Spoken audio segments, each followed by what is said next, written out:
what he has to say.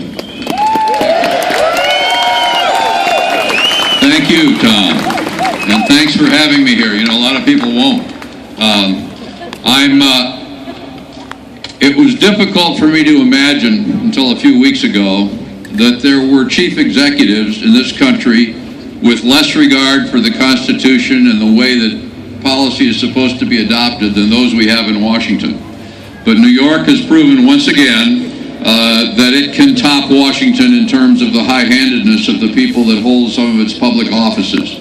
I'm here today to join you in protesting the fact that your governor is willing to sacrifice the Constitution, your rights as citizens, and the prerogatives of his legislature on the altar of his own ambition and on the ego of Michael Bloomberg of New York City, because that's what this is all about. A couple of weeks ago, I was meeting with a Democratic governor in the West because a lot of these states are considering different kinds of restrictive gun legislation. And I said, Governor, before we start the meeting, I have to tell you that on my way up here, a number of reporters asked me why I was meeting with you. And he said, what did you tell them? I said, I told them I'm meeting with you because you're not Andrew Cuomo. Yeah. And that you should take that as a compliment. He looked at me and said, believe me, I do.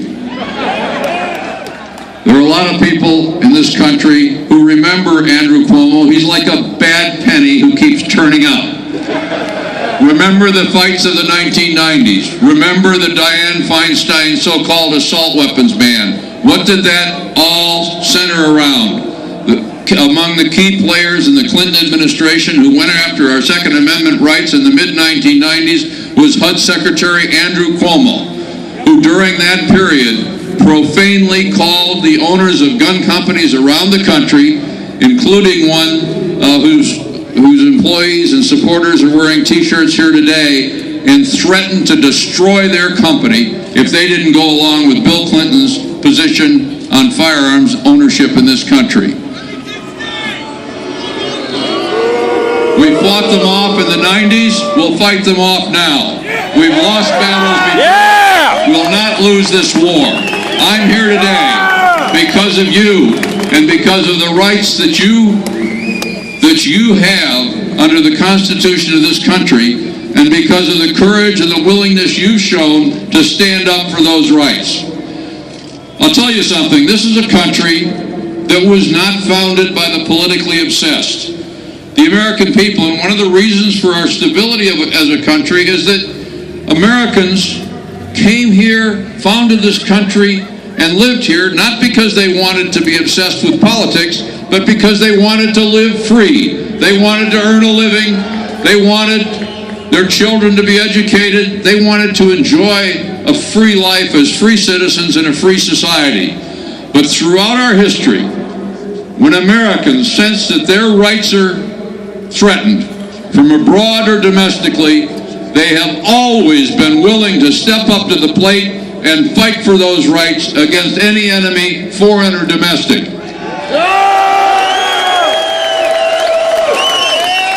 That's why you're here today, and that's why I'm here with you. You know, down in Washington, they say, well, the NRA is simply a special interest. My answer is, yes, we are.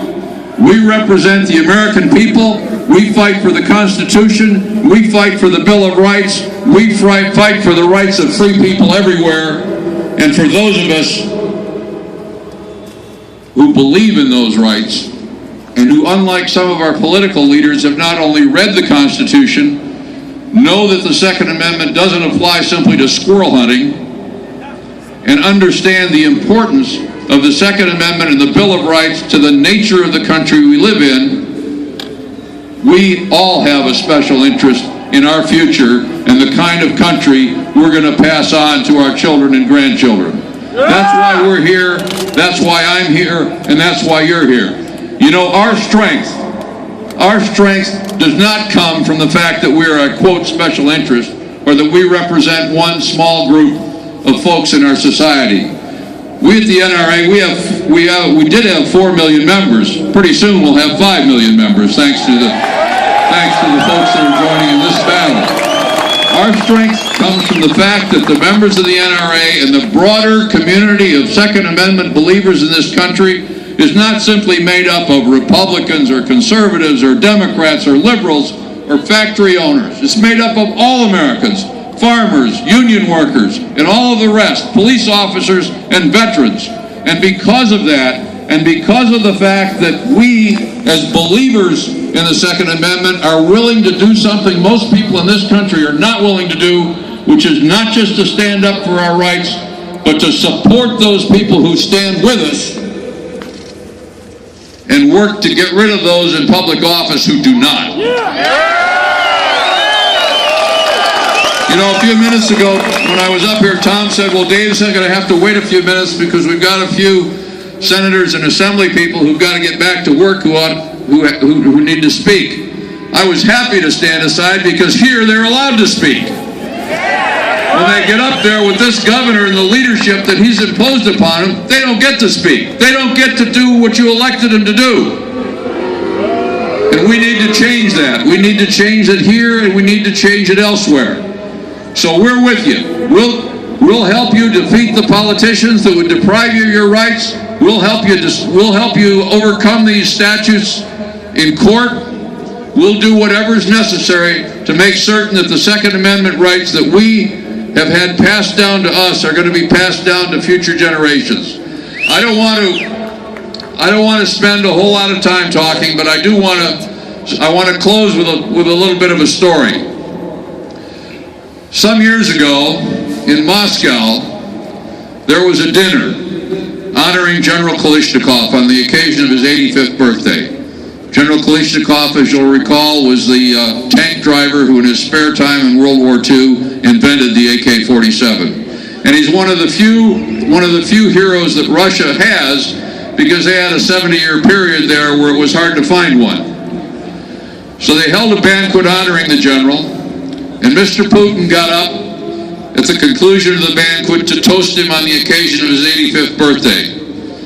General Kalashnikov held up his glass in Mr. Putin's face, looked him in the eye, and said, Mr. President Putin, my dream is a country like the United States, governed by men and women not afraid of an armed citizenry.